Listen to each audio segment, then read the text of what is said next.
स्वागत है आपका हमारे इस खास शो में जिसका नाम है success stories featuring Sambhav steel pipes and tubes. और आज मेरे साथ जुड़ चुके हैं एक बहुत ही खास मेहमान। मेरे साथ है मिस्टर सुरेश गोयल जो कि चेयरमैन एंड एग्जीक्यूटिव डायरेक्टर है संभव स्टील ट्यूब्स लिमिटेड के। सुरेश जी बहुत बहुत धन्यवाद हमारे साथ जुड़ने के लिए। धन्यवाद। पहले तो मतलब संभव की स्टोरी के बारे में तो हम बात करेंगे, लेकिन उसके पहले आपकी जर्नी, आपकी स्टोरी के बारे में मुझे थोड़ा बताइए।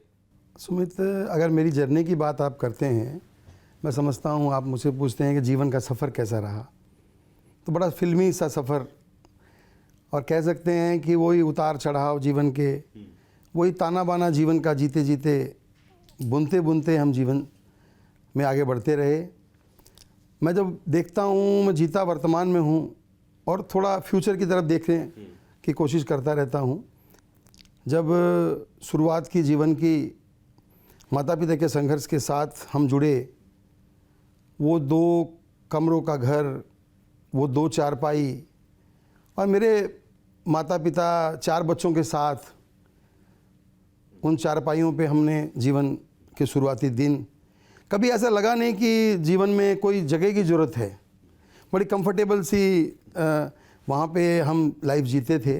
तो मुझे एक छोटी सी बात याद आती है कि जब एक बार कुछ सैलरी की ज़रूरत थी और हम पैसों की तंगी से गुजर रहे थे, तो मेरी माँ ने अपनी दोनों कान की बालियाँ और अपने गले की चैन देकर ये मेरे पिताजी से कहा कि जाओ इसे रख कर पैसे लाओ। मैं समझता हूँ कि वो कान की बालियाँ हमारे को बीज का काम किया, और ये संभवनुमा जो बरगद आप देखते हैं, इसके अंदर में जो फल आज हम देखते हैं लगे हुए, वो मेरी माँ की कान की बालियों ने ही बीज के रूप में काम किया। मैं बात करना चाहूँगा मेरी पढ़ाई की। तो जीवन में शिक्षा भी उतनी ज़रूरी है। बहुत ज़्यादा वक्त नहीं मिलता था अपने पढ़ाई की को समझने का, जैसे आज के बच्चे जो हैं वो लगातार लगे रहते हैं पढ़ाइयों में। पापा के कंधे के कंधा मिला के काम करते रहे, और मैं समझता हूँ कि मैंने फिर काम को ही अपनी यूनिवर्सिटी बनाया, और उसके अध्यापक जो हैं वो मेरे माँ बाप जी, और इस तरह आगे बढ़ते रहे। फिर हम स्टील में आए। स्टील को समझते समझते 2017 में हमने संभव स्पंज, कह दें संभव स्टील ट्यूब्स की स्थापना की, हमारी फ्लैगशिप कंपनी, और हम आपके सामने आज खड़े हैं। जैसे आपने कहा 2017 में संभव से शुरुआत हुई, तो स्टील इंडस्ट्री में आपको क्या अट्रैक्शन लगा कि स्टील इंडस्ट्री शुरू की, और मतलब किस विजन से, किस सोच से आपने शुरुआत की थी संभव की? सुमित, मैं आपको एक बात बता दूं कि हम पॉलीमर बिजनेस में अच्छा कर रहे थे। फिर हमारे छत्तीसगढ़ में 2000 में नया स्टेट बना, और जब हमारे तात्कालिक सरकार ने ये समझा कि छत्तीसगढ़ में स्टील, क्योंकि स्टील की संभावनाएं बहुत हैं, आप ये कह सकते हैं कि वहाँ कोयला है, वहाँ आयरन ओर है, और आयरन ओर भी बहुत अच्छी क्वालिटी का आयरन ओर है। तो हमारे तात्कालिक मुखिया ने, सरकार के मुखिया ने भी ये समझा कि बिना स्टील की तरक्की के हम स्टेट की तरक्की नहीं कर सकते। तो उन्होंने भी रियायतों का दौर शुरू किया, और हम भी उसी दिशा में थे कि एक कदम आगे बढ़ाएं। और हमने जब स्टील को समझा, और स्टील को हमको लगा कि नहीं, ये तो अब इसमें तो हम निवेश कर सकते हैं, इसमें आगे बढ़ सकते हैं। तो 2004 में हमने पहला स्टील जो है हमारा प्लांट चालू किया। एक चीज़ मैं ये जानना चाहूँगा, क्योंकि ये कंपनी की जो ये कहिए गाइडिंग फिलॉसफी है, टैगलाइन है, सब संभव है, बहुत ही अच्छी टैगलाइन है, क्योंकि बहुत ही पॉजिटिव सोच विचार है। तो ये फिलॉसफी कैसे आई, और क्या आप से लेकर पूरी टीम में ये पॉजिटिव सोच रहता है, और इसके कारण मतलब आपने अपना बिजनेस कैसे बढ़ाया है इस सोच के, मतलब इस सोच की ये जो एक लाइन है सब संभव है, इसके बारे में, इसकी कहानी जानना चाहूँगा मैं। तो जब आप संभावनाओं में जीते हैं और संभावनाओं को लेके आगे बढ़ते हैं, तो आप सब संभव कर रहे होते हैं। मैं एक छोटी सी स्टोरी भी इसमें आपको शेयर करूँगा। कैसे मेरे पिता ने मुझे ये समझाया कि सब संभव है। एक बार की बात है, शुरुआती दिन थे स्टील के। मैं एक बार घर पे आया थका हुआ था, थोड़ा सा निराशा चेहरे पे थी। तो आप जानते हैं माँ बाप तो पहचान लेते हैं चेहरे को। तो मेरे पिताजी ने देखा और उन्होंने बुलाया, बेटा क्या बात है, किस बात की निराशा है? तो मैं बोला पापा चुनौतियाँ बहुत हैं और उनसे पार पाने की कोशिश कर रहे हैं। तो पिताजी ने मेरे कंधे पे हाथ रखा और बड़े प्यार से बिठाया। उन्होंने बोला देखो बेटा, सक्सेस जो है वो बाय प्रोडक्ट है। किस चीज़ का बाय प्रोडक्ट है? काम को सही तरीके से करने का और संभावनाओं को देखने का। उन्होंने बताया कि तुम जो है अपने काम को ईमानदारी से करते चलो, पूरी इच्छा शक्ति से करते चलो और इरादा पक्का रखो और आगे बढ़ते रहो, क्योंकि ये खेल ऐसा है, ये जीवन ऐसा है, इसके अंदर में आपको लगातार अगर अच्छा करते रहेंगे तो आपको सफलता मिल जाएगी। मैं बोलता हूँ वो दिन है, आज का दिन है सुमित जी। मैंने कभी पीछे मुड़ के नहीं देखा और पिता के जो दिए हुए मंत्र हमारे मूल मंत्र बन गए और हम फिर उसके बाद सब संभव है विश्वास के साथ आगे बढ़े और आपके सामने। सुरेश जी, चुनौतियों की बात की आपने, तो ऑफ कोर्स आपकी लाइफ में, आपकी करियर में भी बहुत सारी चुनौतियां आई होंगी। मुझे कुछ एक या दो एक बहुत बड़े जो सिग्निफिकेंट चैलेंजेस, मतलब बड़ी चुनौतियां जो आई आपके करियर में, उसके बारे में कुछ बताइए और फिर उससे आप उभरे कैसे? देखिए सुमित जी, मैं जब बात करता हूँ, सोचता हूँ चुनौतियों के बारे में, तो फैमिली ओन्ड बिजनेस से जब आप प्रोफेशनल मैनेज बिजनेस की तरफ आगे बढ़ते हैं तो बहुत चुनौती भरा होता है। अपने जैसी सोच, अपने जैसी भावनाओं के लोगों को जोड़ना और उनको ये बताना कि जितने हम उनके लिए उपयोगी उतने ही उपयोगी वो हमारे लिए भी हैं जी। और उनको एक टीम में शामिल करके लगातार अपनी सोच के साथ जोड़ना, जो मेरी सोच है सब संभव है उसके साथ जोड़ना। जैसे मैं कह दूं आपसे कि आप कभी 15 अगर लोगों की बात करें और एक धुन तैयार करनी है तो 15 लोगों में खड़े होकर एक धुन तैयार करना, और जहां बात आती है 1500 लोगों की, राइट, तो आप समझते हैं कि कितना मुश्किल भरा होता है। ये चुनौती हमने फेस की। पर मैं ये बहुत गर्व के साथ कहता हूँ, हर्ष के साथ कहता हूँ कि हम अपने टीम को मोटिवेट करने में सफल हुए, हम लोगों को जोड़ने में सफल हुए। और मैं कहता हूँ कि एक धागे में जैसे मोती पे होते हैं, हमने भी वो संभव नाम की माला तैयार कर ली और आज तक हम उसमें कामयाब हैं। ये बहुत ज़रूरी चीज़ है, क्योंकि वो पूरी कंपनी के लोगों को एक साथ जोड़कर चलना ये बहुत ही कठिन चीज़ है और बहुत अच्छा है कि आप कर रहे हैं ये। एक और कठिनाई की चीज़ ये भी है, क्योंकि आप स्टील इंडस्ट्री में, देखिए स्टील ऐसी इंडस्ट्री है जहाँ बड़े बड़े दिग्गज अपना पैर जमाए बैठे हैं वहाँ। तो कभी आपने ये सोचा कि मैं तो एक family own business, small business हूँ, मैंने तो शुरुआत कर रहा हूँ स्टील में, तब क्या मतलब तब वो सबसे बड़ा एक चैलेंज वो भी हुआ होगा, तो किस सोच को दिमाग में रखकर आपने सोचा हो कि नहीं हम भी करेंगे यहाँ, हम भी अपना एक नाम बनाएंगे? मैं ये जानना चाहूँगा आपकी स्टोरी, ताकि हमारे जो व्यूअर्स हैं वो भी उससे कुछ मोटिवेशन लें कि चाहे बड़ी से बड़ी इंडस्ट्री हो, बड़ा से बड़ा प्लेयर वहाँ हो, लेकिन एक स्टार्ट वहाँ भी हो सकता है।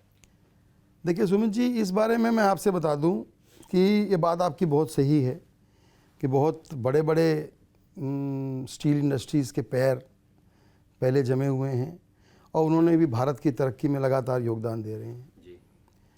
परंतु जब मैं बात करता हूँ संभव की, तो मैं बात करता हूँ भारतीय मानक ब्यूरो, इसको कहते हैं ब्यूरो ऑफ इंडियन स्टैंडर्ड, और उसका मार्का है ISI। तो मैं ये कहता हूँ आपसे कि हमारी मंजिल जो है वो स्टील ट्यूब्स बनाना था और रास्ते दो हैं, उस मंजिल को पाने के रास्ते दो हैं। पहला रास्ता ब्लास्ट फर्नेस रूट, और थोड़ा स्पेसिफिक होऊंगा इसमें जी जी जी। दूसरा रास्ता DRI route, direct reduced iron route, कम पूंजी निवेश के साथ और मंजिल BIS के स्टैंडर्ड्स को फॉलो करते हुए वो उत्पाद बनाना जो बाज़ार में खड़ा हो सके, हमने वो किया। हमने संभव में स्टील ट्यूब्स बनाए और आज मैं दावे से कहता हूँ कि जो मार्केट के बेस्ट ब्रांड्स हैं उनके सामने खड़ा होकर हम माल बेच रहे हैं और उन्हीं के भाव में बेच रहे हैं। तो ये मैं कहता हूँ, आप जब कहते हैं ना बड़े जो इंडस्ट्रीज़ हैं जी, तो बड़े इंडस्ट्रीज़ के आगे एक छोटा सा प्रयास हमारा और सफल प्रयास। बस ये बहुत ज़रूरी बात है कि सफल प्रयास। लेकिन सुरेश जी, एक और चुनौती की बात करता हूँ, क्योंकि हम चुनौतियों की बात ही कर रहे हैं। स्टील ऐसा सेक्टर है, स्टील ऐसा एक प्रोडक्ट है जिसकी ज़रूरत बहुत है, क्योंकि देश बढ़ता है स्टील के कारण। जहाँ भी स्टील चाहिए, बिल्डिंग्स में चाहिए, मेट्रो में चाहिए, सब में स्टील की ज़रूरत तो है, ब्रिजेस में चाहिए। लेकिन दूसरी तरफ steel is also consider a polluting industry, मतलब क्योंकि आप कोल यूज़ कर रहे हैं, माइनिंग कर रहे हैं।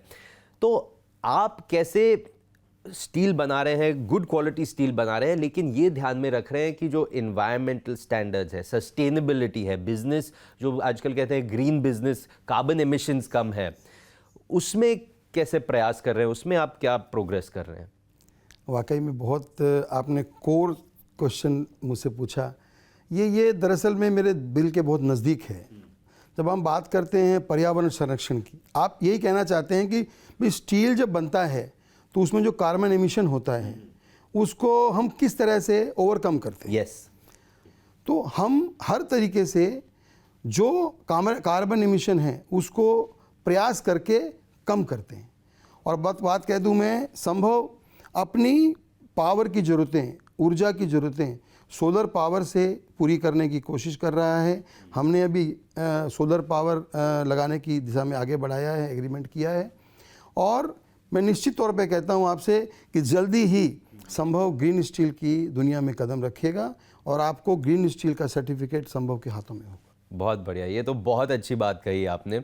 वक्त हो गया है एक छोटे से ब्रेक का, लेकिन आप हमारे साथ बने रहिए। इस ब्रेक के बाद हम फिर लौटेंगे।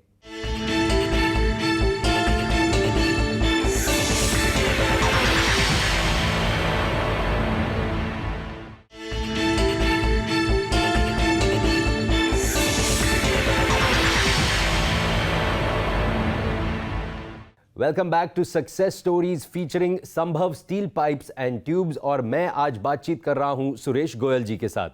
थोड़ा मैं आपकी अब लीडरशिप स्टाइल के बारे में जानना चाहूँगा, क्योंकि देखिए संभव ग्रोथ बहुत ही अच्छी रही है, बहुत रिमार्केबल ग्रोथ रही है। उसमें स्ट्रैटेजी आपने क्या अपनाई, किस सोच से इस स्ट्रैटेजी पर आप काम कर रहे हैं, उस पर थोड़ा बताइए हमें। देखिए, मैं बात करूं स्ट्रेटेजी की और संभव की, तो मैं ये कहता हूं कि हम लगातार बेस्ट स्टील और जो वैल्यू एडेड चेन है उसके अंदर में हम लगातार अपने प्रोडक्ट्स को ऐड कर रहे हैं। और हमने एलॉय स्टील के सबसे महत्वपूर्ण सबसे महत्वपूर्ण प्रोडक्ट को ऐड किया, स्टेनलेस स्टील। बड़ी मुझे खुशी है कि मैं आज मेरी संभव में स्टेनलेस स्टील बना रहा हूँ। तो जो स्टेनलेस स्टील आज हमारे यहाँ इंपोर्ट हो रहा है, हम उसको भी रिप्लेस कर रहे हैं। हम भारत में बनाकर आज सरकार, हमारी जो तात्कालिक सरकार है, वो ग्रोथ मांग रही है, वो लगातार महत्वपूर्ण बड़े डिसीजन ले रही है, तो हम भी उसके साथ खड़े हैं। तो सुरेश जी, एक चीज़ और हो जाती है, जैसे आप ग्रोथ की बात कर रहे हैं और प्रोडक्ट्स की बात कर रहे हैं, तो इसमें एक इनोवेशन का भी बहुत ज़रूरी रोल हो जाता है, क्योंकि इनोवेशन से ही उसी प्रोडक्ट को कैसे बेहतर बनाया जाए, उसके बारे में थोड़ा ये बताइए कि जैसे संभव स्टील पे आपकी क्या, कंपनी की और आपके एम्प्लॉयज़ की क्या फोकस है इनोवेशन पर? देखिए, मैं आपको बता दूं, अगर बात करते हैं हम इनोवेशन की, तो आप कहते हैं, मैं कहता हूं टेक्नोलॉजिकल एडवांसमेंट की। राइट। जब आप एक टेक्नोलॉजिकल अहेड आकर, थोड़ा आगे आकर सोचते हैं और आप वो चीज़ अपने प्रोडक्ट में ऐड करते हैं जो चीज़ें आपको मार्केट से अलग करती हैं, तो मैं ये दावे से कह सकता हूँ कि मेरा जो अनुभव है, हमारी टीम जो अब बन गई है, जो अब क्वालिटी की तरफ देखती है, अब वो लगातार, जैसे मैंने बताया आपको स्टेनलेस स्टील, तो स्टेनलेस स्टील बनाना एक सब्जेक्ट हो जाता है, क्योंकि एलॉय के सबसे निश मार्केट में आप उतरते हो। तो हमने हमारी टीम को लगातार टेक्नोलॉजिकल एडवांसमेंट की तरफ आगे बढ़ाया है, और मेरी टीम ऐसी बन गई है कि मैं तो ये कहता हूँ कि आगे ग्रोथ हम ऐसे ही करते रहेंगे और इसी तरह हम नए नए प्रोडक्ट को ऐड करते रहेंगे। ये बहुत इंपॉर्टेंट चीज़ है। सुरेश जी, थोड़ा फ्यूचर के बारे में बात करते हैं। 2 क्वेश्चंस हैं। एक तो आपके नज़रिए से स्टील इंडस्ट्री का फ्यूचर क्या है, और संभव का उस इंडस्ट्री में, इस देश के इकोनॉमिक ग्रोथ में संभव का क्या रोल रहेगा? देखिए सुमित जी, मैं आपको बता दूं, भारत के अंदर में स्टील की संभावनाएं, क्योंकि जैसे हमारे बॉडी में अगर हम देखें खून, उसमें जो आयरन की ज़रूरत है, वैसे ही किसी भी देश के इंफ्रा को डेवलप करने में और किसी भी देश को डेवलप करने में वैसे स्टील की ज़रूरत है। 140 करोड़ लोगों के देश में आने वाले समय में अर्बन ग्रोथ की हम बात कर लें, एग्रीकल्चर इक्विपमेंट्स की बात कर लें, हम ट्रांसपोर्ट की बात कर लें, पब्लिक ट्रांसपोर्ट की बात कर लें, हम रेलवेज़ की बात कर लें। जब रेलवेज़ की बात आती है तो मेरे को बड़ी एक छोटी सी बात ध्यान में आती है कि हमारे यहाँ पे पहली बुलेट ट्रेन चलाने जा रहे हैं, जब चाइना में देखते हैं 2500 बुलेट ट्रेनें चल रही हैं। तो इतनी ज़रूरत है, क्योंकि वो भी देश हमारे जैसा ही है, 140 करोड़ लोगों का देश है। तो क्या मेरे देश के लोगों को जल्दी पहुंचना नहीं है? क्या मैं ये मानता नहीं हूं कि देश जो है वो अपनी ज़रूरतों को पूरा करेगा? अगर मैं मानता हूं कि देश के अंदर में जो तरक्की आने वाली है, देश को जिस विकास की ज़रूरत है, तो उसको स्टील की भी उतनी ज़रूरत है। तो स्टील की अगर डिमांड की बात इस तरह से हम समझें कि यस, स्टील बहुत ज़रूरी है देश के विकास के लिए। और मैं बात कर दूं संभव की, तो संभव तो अपने उत्पाद के माध्यम से, मैं जो आपसे पहले भी कह चुका हूं कि हम लगातार एडवांसमेंट की तरफ बढ़ रहे हैं, लगातार नए नए स्टडीज़ कर रहे हैं, नई हम रिसर्च कर रहे हैं, और हमारे प्रोडक्ट में हम ऐड करते चले जाएंगे। बहुत बढ़िया सर। एक चीज़ और पूछना चाहूँगा सुरेश जी, आप क्या लेगेसी छोड़ना चाहेंगे, क्या परंपरा छोड़ना चाहेंगे? आपका क्या विचार है कि आपके बाद संभव को लोग कैसे याद रखें? सुरेश जी का क्या योगदान लोग याद रखें, उस पर बताइएगा थोड़ा। देखिए सुमित जी, मैं आपसे बता दूं, जब बात आती है परंपरा की, तो मुझे मेरे इष्ट हनुमान जी की बात जहन में उतरती है, क्योंकि मैं उनसे ही प्रेरणा लेता हूं।